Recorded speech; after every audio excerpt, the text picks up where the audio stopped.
Queridos amigos, bienvenidos a su programa Diálogo Abierto. Estamos ya en nuestra lección 5 titulada Excusas para eludir la misión.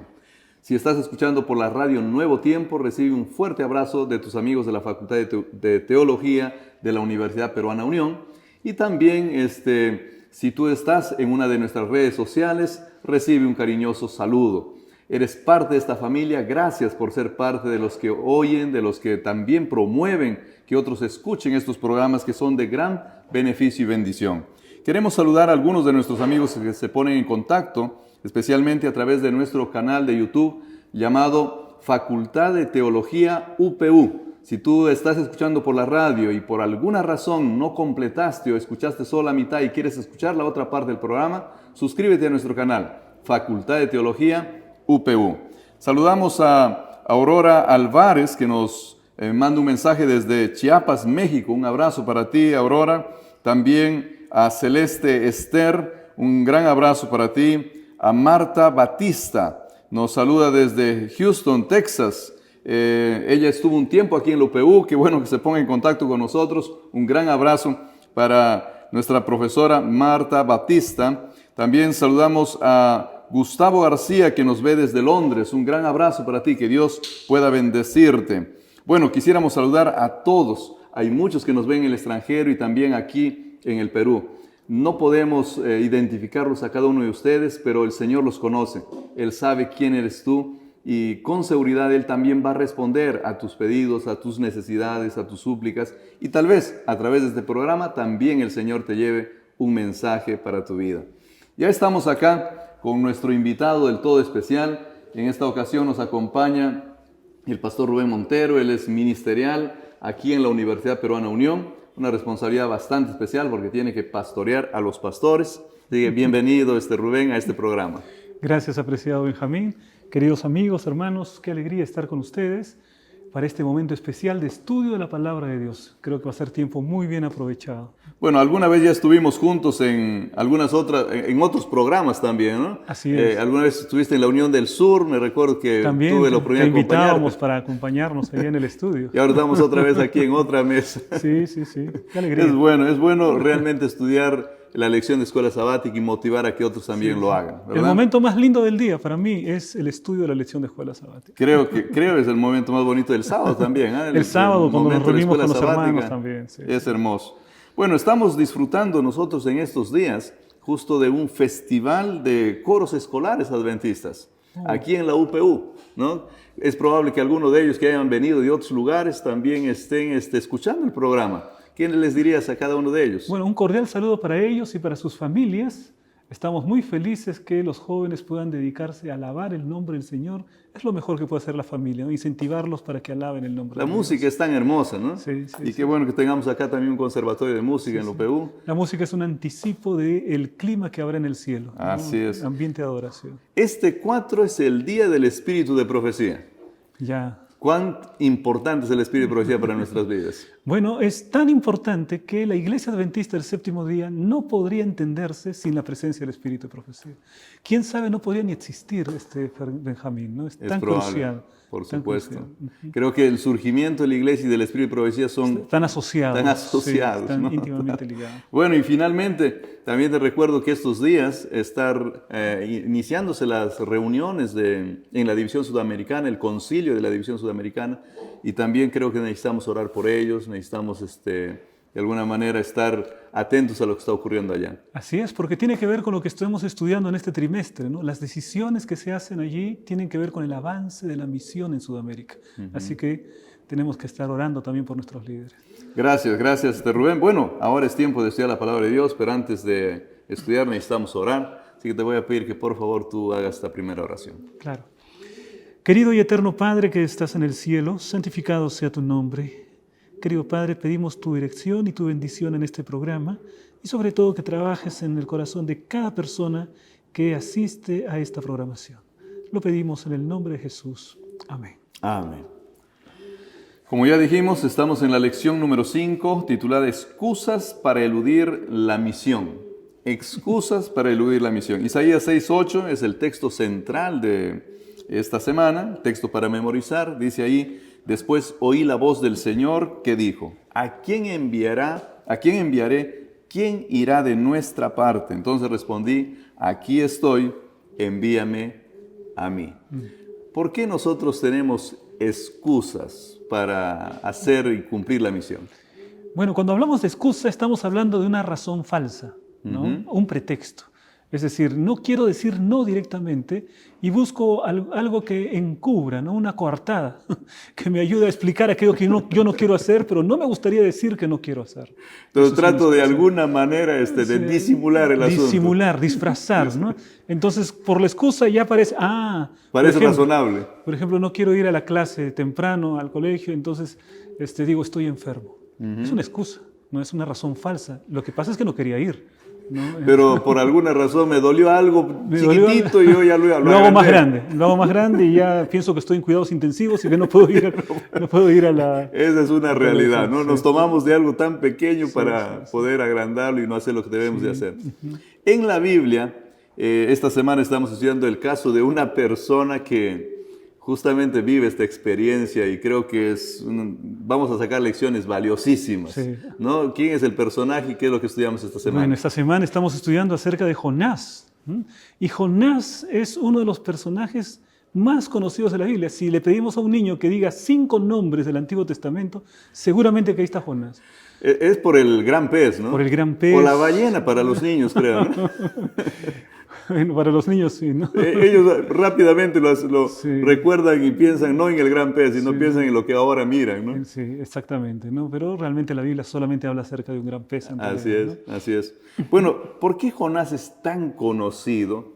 No solo por los niños, bueno, capaz algunas cosas que los niños no conocen de Jonás vamos a hablar ahora, ¿no? Pero tal vez comencemos hablando de lo más conocido de Jonás. Bueno, hablemos acerca del tiempo de Jonás. En el tiempo de Jonás, la potencia dominante en todo el antiguo cercano oriente era Asiria. Y la capital de Asiria, Nínive. Estamos hablando de una superpotencia que dominaba el mundo en aquella época, pero que además se distinguía por ser sanguinaria por completo. Para ubicarnos un poquito, estamos aquí en Perú, ¿no? Estamos hablando de algo que estaría en el norte, más o menos por Ecuador, por Colombia, porque así más o menos estaba Israel, ¿no es cierto? De Jerusalén hasta Nínive más o menos hay unos 800 a 900 kilómetros, ¿no? Es como si nosotros vamos a Piura, por ejemplo, ¿no? De repente esa sería la... O Chiclayo, no sé, estoy un poco mal ahí, me van a corregir nuestros Creo que Chiclayo hay unos 1000 por ahí, ¿no? O menos, no sé. Creo que por ahí es, ¿no? Entonces, bueno, y que también Israel no es tan grande, ¿no? Sí. Perú es grande en ese sentido. Sí. Creo que solamente Lima ya es del tamaño de Israel, me parece, el departamento de Lima, ¿no? Entonces, el viaje era de aproximadamente un mes, así que no era tan... En este tiempo nosotros 1000 kilómetros lo hacemos en una hora. En aquel tiempo era un viaje larguísimo. Y entonces lo que uno podría suponer es que él se apresuraría para ir en dirección de la orden que Dios le ha dado. Pero él se apresuró para ir en la dirección contraria a donde Dios lo había mandado. ¿Tenía razones para no querer ir allá? O sea, razones históricas, alguna razón o no? Yo diría que razón no, tenía excusas, ¿no? Porque si hay una razón, no hay ninguna razón para desobedecer a Dios. Lo único que podemos encontrar en nuestra vida son excusas para desobedecer a Dios, pretextos para desobedecer. O sea, no había razón real. Él, siervo de Dios, profeta, conocía al Señor, sabía la palabra de Dios, conoce entonces todo lo que necesitaba para obedecer al Señor y fue en dirección contraria. Bueno, creo que ese es el primer gran dato novedoso que tú traes a la mesa de diálogo, Rubén, porque... Debo confesarte que hasta yo pensaba que habían buenas razones para Jonás, ¿eh? Pero creo que efectivamente, o sea, no tenía ninguna buena razón, porque Siria había sido muy malo con Israel, se había puesto impuestos terribles, habían ocurrido cosas muy desagradables en la relación política Los militar, asirios, ¿no? han sido el pueblo más sanguinario de la antigüedad. O sea, ninguno de ellos se compara, ni los romanos se comparan, porque entraban a una ciudad y dejaban a la población empalada. O los cadáveres regados, o despellejaban. Bueno, cuando decimos empalados, estamos diciendo que los ponían con palos en punta y ahí los colgaban, ¿no? Los atravesaban por completo, ¿no? Entonces es una cosa horrible lo que la historia nos habla acerca de Asiria. Bueno, si yo estoy queriendo ir a este país, ¿no? Tan malvado, que le ha hecho tantas cosas malas a mis abuelitos, yo hasta pensaba que tal vez era una buena razón, ¿no? Pero tú nos dejas claro que efectivamente no hay buena razón para no cumplir la misión. Así es. ¿Por qué? Porque Jonás conoce la historia de Israel. O sea, Jonás conoce la historia de Egipto. Jonás sabe que el Señor liberó a su pueblo con un despliegue de poder extraordinario. Lo hizo cruzar el Mar Rojo. ¡Qué Dios tan extraordinario! Entonces, no tenía ninguna razón para desobedecer a Dios. Apenas confiar en Él. No te quiero meter en problemas, pero ya que tú nos traes eso, tráenos la solución, ¿no? A ver. Mira, quiere decir que si alguien robó en mi casa, yo sé quién es, ¿no? Hizo daño a mi familia. Sí. Yo no tengo ninguna razón real para no ir y predicarle el Evangelio. O sea, tengo también el deber de predicar el Evangelio a esta persona. Exactamente. Cuando Jesús fue clavado en la cruz, Él hizo una oración por aquellos que lo clavaron. Padre, perdónalos porque no saben lo que hacen. Pero esto no es fácil, no, para el hombre natural es imposible. Por eso, aquello que es imposible para el hombre es posible para Dios. Solo con el Espíritu de Dios podemos llegar a vencer esa naturaleza humana que nos impide a actos como ese. Bueno, las excusas que para nosotros son razonables, está quedando claro aquí en esta mesa de diálogo que no existen en realidad cuando se trata de la misión. Así es. Cuando se trata de una orden de Dios, si uno conoce al Dios de la Biblia, va a encontrar que no existe razón válida para desobedecerla. Existirán muchas excusas para poder hacer lo que yo prefiero y no hacer lo que aparentemente yo. razonables. Sí, incluso puede ser muy razonable desde el punto de vista humano, ¿no? Pero si uno conoce a Dios y al final es excusa, queda como excusa. El propio Moisés, cuando Dios lo llama a Moisés, fue uno de los campeones de las excusas, ¿eh? ¿No? Moisés fue campeón de las excusas. ¿Compite con Jonás o no? Creo que por ahí van, están en las mismas ligas, ¿no? Aunque Jonás tenía el antecedente que ya había pasado la historia de Moisés. Claro. Entonces se podría ver, claro, debió haber aprendido, ¿no? Pero en ese caso peor estamos nosotros, que conociendo a Moisés y conociendo a Jonás, todavía colocamos excusas. Bueno, hay que tener un poco de paciencia y tal vez con amor nos motivemos. No, el Señor tiene mucho amor con nosotros, la verdad. No, mucha misericordia. Vamos a comenzar con el caso de Jonás, porque creo que fue muy buena esta introducción para ver que todas son excusas, ¿no?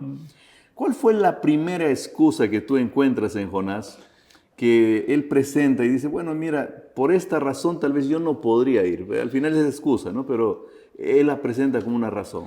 Sí, viendo lo que encontramos en la lección de escuela sabática, sí me gustaría remarcar ese tema del miedo. O sea, digamos, iba la nación más poderosa, más sanguinaria, fama de corrupta, de inmoral, y entonces ahí tenía que predicar. Entonces es como, por ejemplo, algún barrio horrible de la ciudad de Lima. El peor que uno sabe que entrar ahí es correr riesgos, ¿no? Riesgos muy grandes. Y entonces en tu corazón está predicar allí. El Señor te envía para predicar allí. Entonces uno puede decir, pero Señor, ahí es más peligroso, mándame a otros lugares, ¿no? Distritos mesocráticos, ¿no? Lugares donde pueda predicar.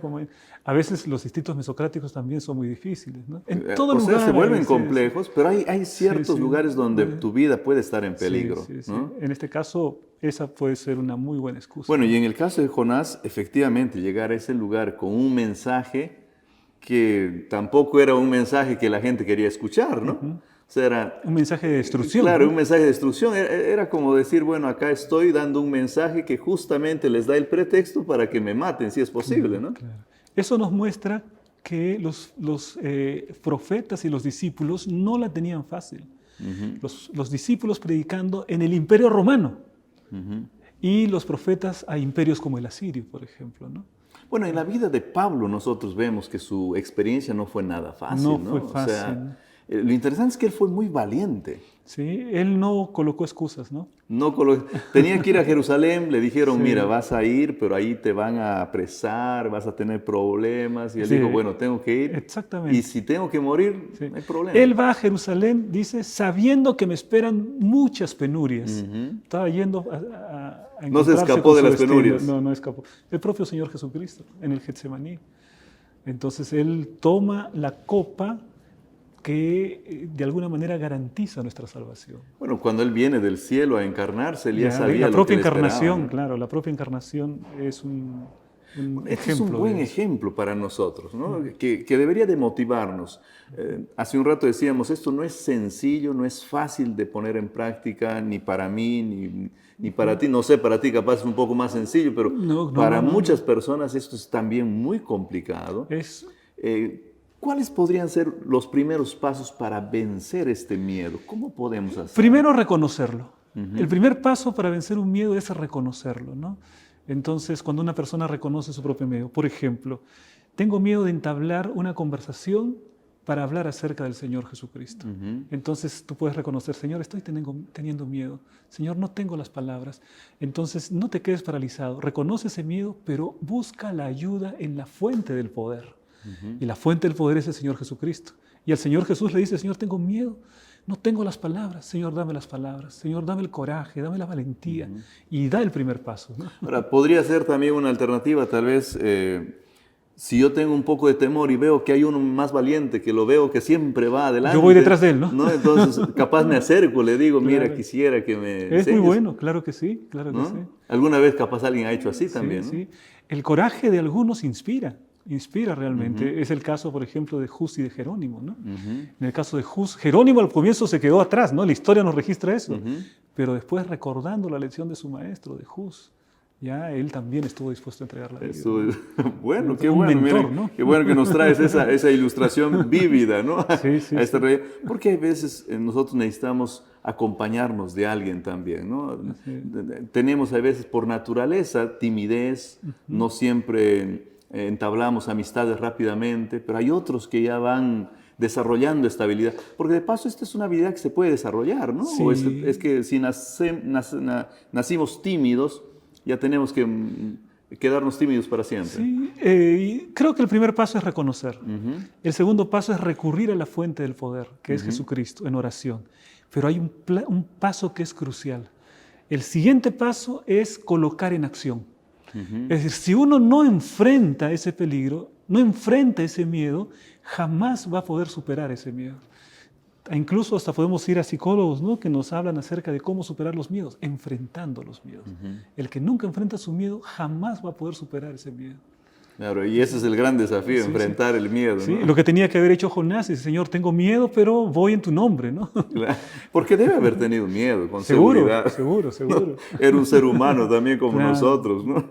Encontró en ese poquito miedo capaz el pretexto para hacer lo que en realidad estaba planeando hacer y no quería hacer lo otro. Lo interesante es que Jonás, en lugar de obedecer a Dios, Jonás, profeta, estudioso de la palabra de Dios, recibe la orden y va en dirección exactamente contraria.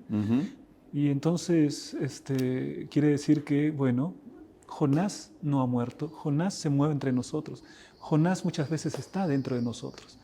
Entonces, Claro, tenemos que aprender a vencer el miedo que Jonás tuvo, ¿no?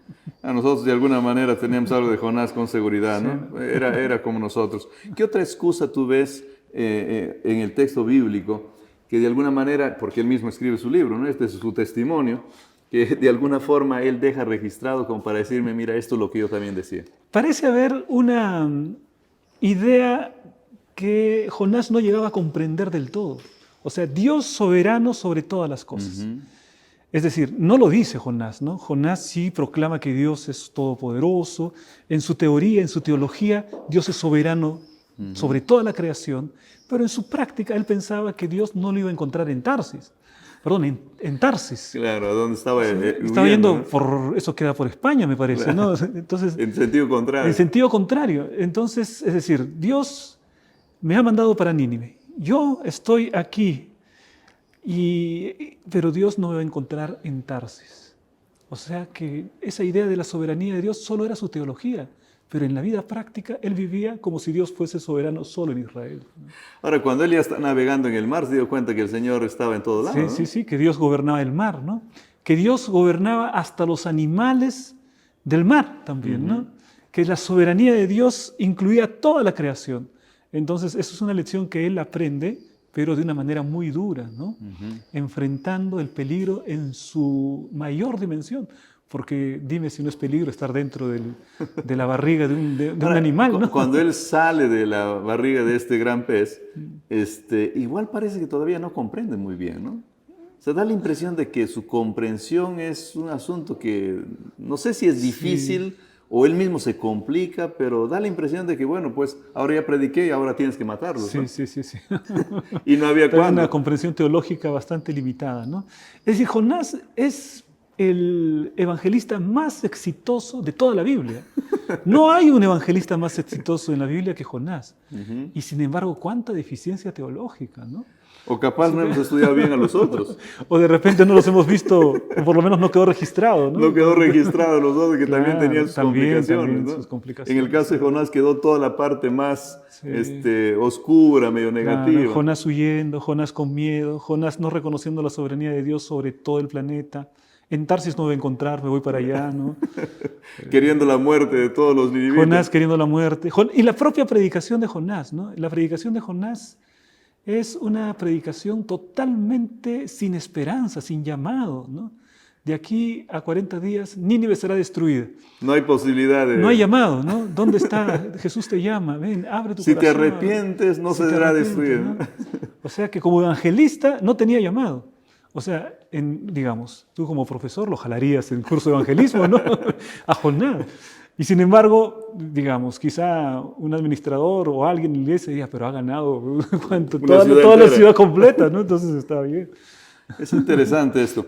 En nuestra realidad actual, nosotros, igual que Jonás, podemos tener conceptos teológicos, ideas de Dios, ideas de la gente, que de alguna manera estén afectando nuestra práctica misionera. Sí, creo que es muy probable, porque además creo incluso que puede ser que la teología sea correcta, Benjamín, porque creo que teológicamente Jonás no estaba alejado de la verdad.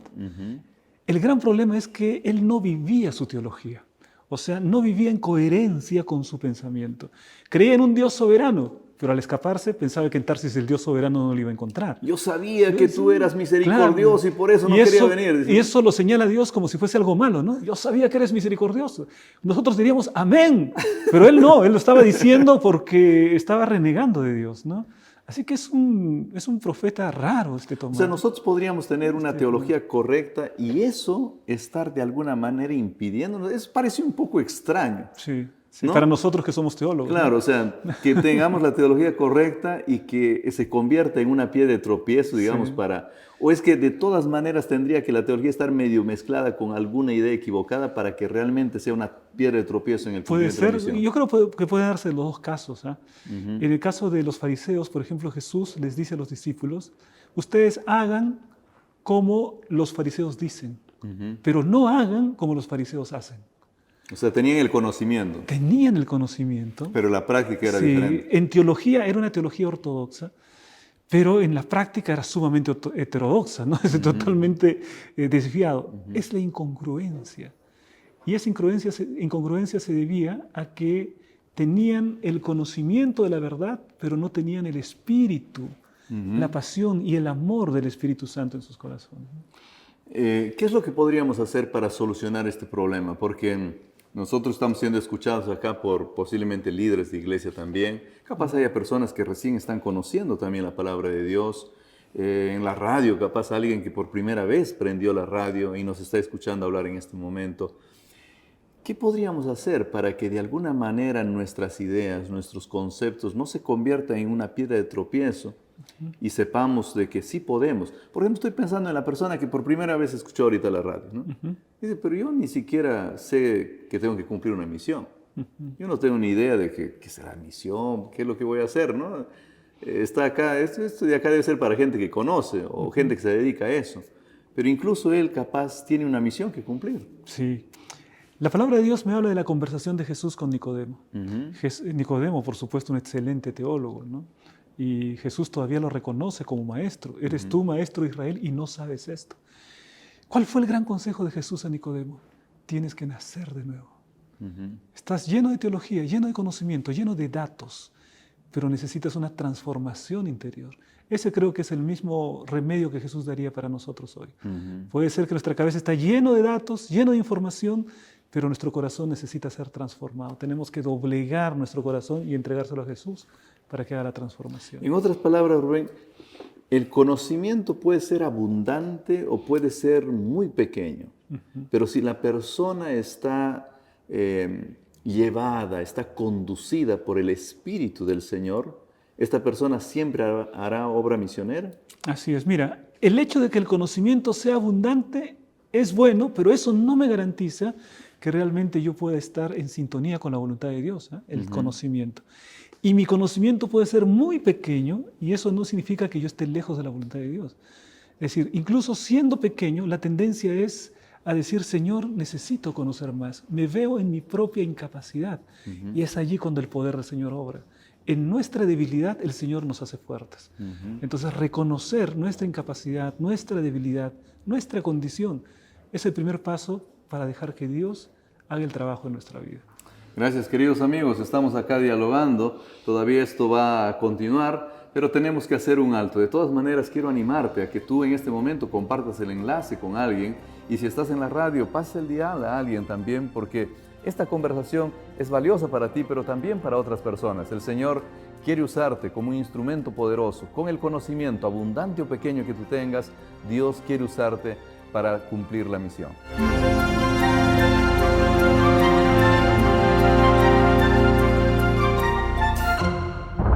Se busca un joven con sueños y futuro.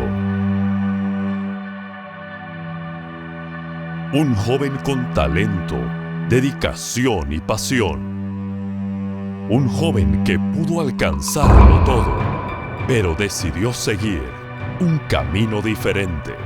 Un camino de servicio, entrega y abnegación. La Facultad de Teología de la UPU espera por él. Dígale que aquí se formará como pastor desde una perspectiva bíblica teológica, que aprenderá a crear relaciones redentoras con cada ser humano. También díganle que la calidad de nuestro programa, así como de nuestros profesores, está certificada por la Adventist Accrediting Association. Si conoces a un joven así, o eres tú ese joven que ama a Dios, la Iglesia y la misión, la Facultad de Teología de la UPU espera por ti. Universidad Peruana Unión. Profesionales con principios. Queridos amigos, gracias por continuar con nosotros. Estamos estudiando la lección número 5, una lección importantísima porque nos habla de las excusas que Jonás presentó, pero nos recuerda las excusas que nosotros también presentamos cuando tenemos que hacer la obra misionera. Bueno, la historia de Jonás es impresionante, ¿no? Así es. Tal vez no podemos leer los 4 capítulos, no es mucho, pero en el programa no lo podríamos leer, ¿no es cierto? Tal vez solo para resumirnos, porque es probable de que haya gente que tal vez tampoco ha escuchado la historia, o sea, tal vez conoce algunos detalles mínimos y luego tal vez nos lees un versículo por ahí que sea, o algunos que a ti te impresionan de esta historia. Bueno, la historia así, de modo sucinto, nos muestra a Dios convocando a su profeta y dándole una misión. El profeta yendo en dirección contraria, pensando que Dios no tiene soberanía en el lugar donde él va a llegar. Dios muestra su soberanía sobre el mar, soberanía sobre los animales, y de pronto Jonás se ve allí como que aquellos que estaban dentro del grupo de la tripulación, como que tienen mayor fe, ¿no? Porque confían más en Dios. Y entonces él, bueno, finalmente termina en las aguas, termina dentro de la barriga del pez, y después ahí recién, cuando a veces recién no aprendemos la lección, él va a predicar. Predica con desgano. Ahí en la barriga del pez dice que ora también. Y hay una oración, todo un capítulo, el capítulo 2 es el capítulo de la oración de Jonás. Cuando sale para predicar, tiene resultados extraordinarios, ¿no? Tanto que el rey, la élite de los ninivitas, da órdenes, al punto que hasta los animales los hacen ayunar. O sea que convirtieron incluso a los animales, ¿no? Por así decirlo. Y fue un decreto real, ¿no? O sea, sí, realmente fue impresionante. Sí, es decir, hubo una conversión plena. Por eso Jesús, cuando habla acerca de la gente de los ninivitas, dicen, los ninivitas irán delante de vosotros. Tendremos muchos ninivitas en el reino de los cielos. Habrán muchos con seguridad, ¿no? Muchos ninivitas. Porque estamos hablando no de un asunto de emoción que en ese momento por miedo se convirtieron, sino que fueron conversiones reales, ¿no? Creo yo que el mensaje que le da Jonás a Nínive, de alguna manera les hace pensar en la condición en la que ellos vivían, ¿no? porque lo primero que hace el Evangelio es mostrarnos nuestra condición. Bueno, pero tú nos estabas relatando un poco la historia. A ver, Sí. ¿qué otras cosas más vienen después de eso? Bueno, después de eso vienen los 40 días y no se cumple, ¿no? Ujú. Entonces ahí está Jonás, porque Jonás se había sentado para esperar la destrucción de Nínive. En una buena posición. En una buena posición. O sea, toda la ciudad se había arrepentido. Él tendría que haber dicho en su predicación: a menos que ustedes no se arrepientan, Nínive será destruida. Pero ni esa fue la predicación. Nínive será destruida, nada más decía, ¿no? Pero él se sentó para esperar la destrucción, ¿no? Y entonces ahí aparece que la ciudad no es destruida. Día 41 y estaban Sí, tranquilos. estaban tranquilos, ¿no? Y entonces ahí es que Jonás se enoja. Lo importante es que Jonás tiene una conversación con Dios, ¿no? O sea, él no deja de conversar con Dios en todo momento. Está enojado, pero igual Sí, está hablando. está hablando con Dios, ¿no? Porque, mira, el capítulo 4, versículo 2 en adelante. Así que oró a Jehová y le dijo: ah, Jehová, ¿no es esto lo que yo decía cuando aún estaba en mi tierra? O sea, esta es la razón, ¿no? Aquí pueden haber otras, digamos, reflexiones, pero vamos a leer y después mencionamos. Por eso me apresuré a huir a Tarsis, porque yo sabía que tú eres un Dios clemente y piadoso, tardo en enojarte y de gran misericordia, que te arrepientes del mal. O sea, teológicamente hablando, es una explicación, una descripción correcta del carácter de Dios. Teológicamente hablando, Jonás está en lo correcto, ¿no? Pero él le parece que está mal, porque él en su fuero íntimo tiene la idea que los ninivitas no merecen la salvación. Estos son un pueblo tan vil, un pueblo tan malo, que la salvación no puede llegar para ellos. O sea, mira, él está determinando quién puede o quién no puede salvarse, él. Y como él cree que ellos no tienen que tener salvación por la naturaleza vil de este pueblo, él decide no ir a predicar para que se pierdan. Pero entonces él regresa ahora y le dice: ya sabía, ¿no? ¿Te das cuenta? Es que yo te conozco, tú eres misericordioso. Ya apenas se arrepintieron, ahora los estás perdonando toditos. Y estos malvados no tienen derecho. ¿Cuántas cosas han hecho contra nuestro pueblo? No tienen derecho a la salvación. ¿Quién es el hombre para colocarse de árbitro para decidir a quién Dios puede salvar? Bueno, pero Jonás creía ser el árbitro. Jonás se creía el árbitro, ¿no? A estos sí. A estos yo les predico porque estos son buenos. Estos merecen la salvación. Los ninivitas ni hablar, ¿no? Ese pueblo, ¿qué era predicarlos a ellos? Predicarles ¿Puede a ellos? ocurrir eso hoy en día también en nuestra realidad? O sea, nosotros podemos tener algún grupo y decir: bueno, estos de acá tienen que... Sí, la palabra dice que las cosas escritas son para nuestra enseñanza. Así que si es para nuestra enseñanza, seguramente también, ¿no? Tenemos nosotros prejuicios. Pensamos que hay grupos que son mejores que otros, grupos humanos. Queremos determinar quiénes pueden y quiénes no pueden ser salvos. No, el Señor no nos ha dicho... Somos muy rápidos para juzgar, ¿no? Somos rápidos para juzgar, somos prejuiciosos. El Señor no nos ha colocado para determinar quién merece o quién no merece recibir el mensaje. El Señor nos ha dicho: anda y dales el mensaje. Claro, existen sectores, hay veces que pueden ser, por ejemplo, sectores políticos que estamos en pelea, pero eso no debería, ¿no? Claro. El cristiano no debería de tener ese tipo de separaciones, ¿no? Así es. El hombre es especialista en construir murallas. Estamos divididos por nacionalidad, ¿no? Peruanos contra chilenos, bolivianos, ecuatorianos, todos a veces con diferencias. Y hay veces por dentro del nacionalidad. país también tenemos regiones. Dentro del país, ¿no? Ya los de la costa, los de la sierra, los de la selva, peleas totales, ¿no? Norte, sur. Sí, peleas por género, por sexo, hombres, mujeres, ya, la guerra de los sexos. Es decir, nosotros somos especialistas en buscar razones o excusas, buscar razones que nunca las encontramos, que se transforman en pretextos, para dividirnos entre seres humanos. Pero el Señor no, el Señor le dice: no, los ninivitas también tienen que escuchar. Ahora es interesante que los ninivitas se arrepienten, ¿no? Y produce un cambio radical seguramente dentro de la vida de ellos, de la familia de ellos, este arrepentimiento. Ahora mira, lo interesante es que en Jonás parece que no se produce ningún cambio, ¿no? Sí.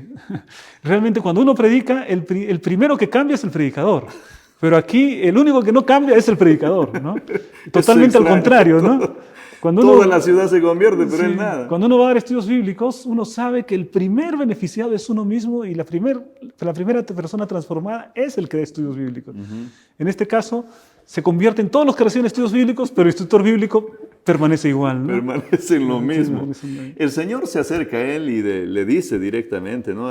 Tal vez no directamente, porque él está renegando por el sol que le quema la cabeza, porque está bien ubicado ahí encima de la montaña, ¿no es cierto? Esa Para parte de ver la historia destrucción. es impresionante, ¿no? Y el Señor hace un milagro, ¿no? Sí. Y le hace brotar, dice el texto, En una noche. en ¿no? una noche nomás, una calabacera, ¿no? Sí. Que le da sombra, y entonces Está él feliz. ahora está disfrutando de la calabacera. Mira, Jonás es un tipo que sus emociones están gobernadas por el contexto en que vive. O sea, son las cosas exteriores las que gobiernan sus emociones. Se sienta, hace calor, está enojado. Viene, hay sombra, está feliz. O sea, es el contexto el que gobierna sus emociones, sus decisiones.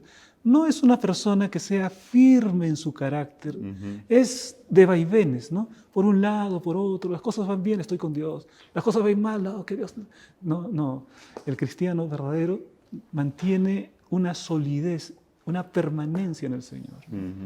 Ahora, Jonás llega el día 39, llega el día 40, el 41 no se destruye. La calabacera muere. Sí. Y entonces él dice, mira, yo prefiero morir, ¿no? Sí. ¿Los psicólogos qué dirían respecto al caso de Jonás? ¿Qué sería lo que dirían? ¿No? Habría que preguntar a un psicólogo.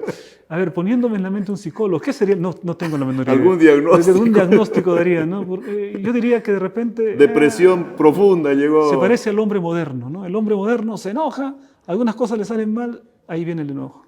Algunas cosas le salen bien y hay una alegría excesiva, ¿no? Es decir... Luego acaba en una depresión. Porque el tipo realmente acaba deseando la muerte, ¿no? Deseando la muerte. Y ahora el Señor viene y le dice, mira, tanto te enojas por la calabacera, tanto te importó la muerte de la calabacera, y no te importan las miles, no sé, ¿cuántos son? 120,000, ¿no? Habían, o sea, más de 120,000, ¿no? Porque estamos hablando solo de varones. Entonces, y te preocupas tanto por la calabacera y no te preocupas por las almas de esas personas, ¿no? ¿Y cómo yo, Dios, no voy a preocuparme por las almas de esas personas, ¿no? Claro, no es coherente, ¿no? Sí. Además, en realidad, Jonás se preocupaba por sí mismo, ¿no? Se preocupaba por su reputación porque no había caído la destrucción sobre Nínive. Se preocupaba porque había mucho sol. Se preocupaba porque le habían quitado la sombra. Es decir, todo estaba pensando en él, ¿no? La vida de Jonás giraba en torno a él mismo. Pretexto tras pretexto, pretexto tras pretexto para no hacer la voluntad de Dios, no estar feliz cuando la voluntad de Dios se hace. Es interesante, el ser humano a veces no solamente tiene el pretexto para no cumplir el mandato de Dios, sino que una vez que lo cumple para no sentirse contento, ¿no? De haber hecho lo que Dios le pidió. La lección de escuela sabática me llama muchísimo la atención cómo termina, porque termina con un llamado, ¿no? Termina recordándonos el episodio vivido por Isaías, registrado en el capítulo 6 de Isaías, cuando a él se le pide que pueda cumplir una misión y él dice, aquí estoy, envíame a mí. Por lo general la respuesta del ser humano es, heme aquí, envíalo al otro. Envíalo al otro. Que vaya como Moisés, no, heme aquí, envía a Aarón. ¿Qué podemos, juntando estas dos lecciones, Rubén, porque el tiempo ya nos está ganando, juntando estas dos lecciones de Jonás y de Isaías, cómo podríamos cerrar esta lección? Bueno, hay un contraste muy marcado. Isaías responde a la primera. Isaías está resuelto a obedecer la voluntad de Dios. Dice, Señor, heme aquí. Porque en el llamado que Dios le hace a Jonás, le dice directamente, palabra de Dios a Jonás. Le dice directamente, con nombre y apellido, y Jonás no acepta. El mensaje que le da Isaías no es con nombre y apellido, es un mensaje general. ¿Quién irá por nosotros? ¿Quién irá? Está buscando. ¿Dónde aparece? ¿Quién es? Él da un paso al frente, ¿no? Es interesante que Isaías también se siente un hombre indigno, ¿no? Sí. Parece que dice, yo he visto al Señor, acá voy a acabar indigno, muriendo, ¿no? Soy un hombre de labios impuros, soy un hombre indigno. Así que la muerte es lo único que me corresponde ahorita. Y a pesar de reconocer esa indignidad, eso no fue un obstáculo para decirle, envíame a mí, Señor. Y capaz ese es el primer paso para que realmente el corazón esté más dispuesto a servir al Señor. Pero Jonás pensaba en sí mismo y estaba Isaías pensando en la misión, ¿no? ¿Qué es lo que Dios quiere? Yo es lo que quiero hacer. Bueno, antes de que yo pueda orar, me gustaría que hagas un pequeño llamado, pero antes de eso, nosotros estamos cada jueves recordando un desafío, ¿no? esta semana, por ejemplo, vamos a estar haciendo una lista de 10 personas que no sean creyentes, vamos a estar orando por esas personas, ¿no es cierto? Vamos a elegir una ciudad por la cual vamos a orar, cercana, otra ciudad también un poco distante, tal vez en el extranjero, por la cual vamos a orar. ¿Tienes algunas ideas ya en mente respecto a este desafío para Sí, para bueno, tu vida? primero la lista de 10 personas, ¿no? Ujú. Ahí tengo algunos familiares que todavía no son adventistas. Qué bueno. Voy a colocarlos en mi lista también. Ya están en mi lista varios de ellos, porque ahí nos están pidiendo 10, ¿no? Sí, bueno. Entonces, desafío para poder encontrar 10 personas. Ujú. Y por otro lado, las 2 ciudades, ¿no? Entonces estoy pensando, ¿qué ciudades cercanas? Bueno, Huaral, por ejemplo. Voy a orar por Huaral. Bonito lugar, ¿eh? Sí, bonito lugar, porque allí pasó mi padre su infancia. Qué bueno, Así, qué ¿por qué bueno. no orar por Huaral, no? Claro. Y la otra ciudad, dicen una ciudad lejana, podría ser Nanuque. Pasamos 4 años en Nanuque. Allí nació mi último hijo, Rubén Samuel. Entonces, ¿por qué no orar por Nanuque también? Ahí está. Bueno, Eso sí estaría si bien. alguien nos está viendo desde Nanuque, que no tengo el privilegio de conocer, de Huaral, sí, también mándenos un saludo, escríbanos ahí un comentario, ¿no? Qué bueno tener las 10 listas. Y a ustedes también, queridos amigos, los animamos a que ustedes, por favor, hagan sus listas, oren por estas ciudades. Paso a paso, el Señor nos va a mover a que nosotros cumplamos la misión. Bueno, ahora sí te dejo para que des algunas palabras de cierre, un llamado final a nuestra audiencia y luego de eso estaré haciendo una oración. Bien, queridos amigos, hermanos, qué preciosa lección la que hemos estudiado en esta semana. No hay ninguna razón para desobedecer a Dios. Te animo para que jamás pongas excusas cuando el Señor te llama para cumplir la misión. Hay personas que conoces, están a tu lado. ¿Quién más va a predicarle si no eres tú? Entonces, por favor, no pongas excusas y colócate en las manos de Dios. Amén. Vamos a orar, acompáñenos por favor con esta oración. Padre querido, gracias por tu palabra, gracias porque en ella, Señor, tú dejas historias que nos representan, que cuando nosotros las leemos nos vemos a nosotros mismos. Gracias porque tú amaste a Jonás, nunca lo dejaste, estuviste dispuesto a hablar con él, a pesar de tantas excusas y pretextos que él ponía para servirte. Y gracias porque incluso lo usaste para dejar un libro escrito en tu palabra. Señor, úsanos por favor. Nosotros también somos así, llenos de excusas. Siempre tenemos aparentes razones para no hacer lo que debemos de hacer. Pero ayúdanos, Señor, a vencer nuestros miedos. Ayúdanos a cambiar nuestras ideas, nuestros conceptos. Ayúdanos a hacer lo que tenemos que hacer. También en esta hora te pedimos por nuestros amigos, tal vez alguien que está por primera vez escuchando este programa, tal vez alguien que está en un hospital o enfrentando un problema familiar serio. Tú conoces la realidad de cada persona. Manifiéstate como el Dios poderoso que eres en la vida de ellos. De alguna manera, a través de alguien, llega hasta ellos, muéstrales tu amor. Por favor, Padre Santo, te pedimos por cada uno de ellos también. Dejamos nuestras vidas y las vidas de nuestros amigos en tus manos y lo hacemos en el nombre de nuestro Señor Jesús. Amén. Amén. Queridos amigos, este ha sido su programa Diálogo Abierto. Nos vemos la próxima semana.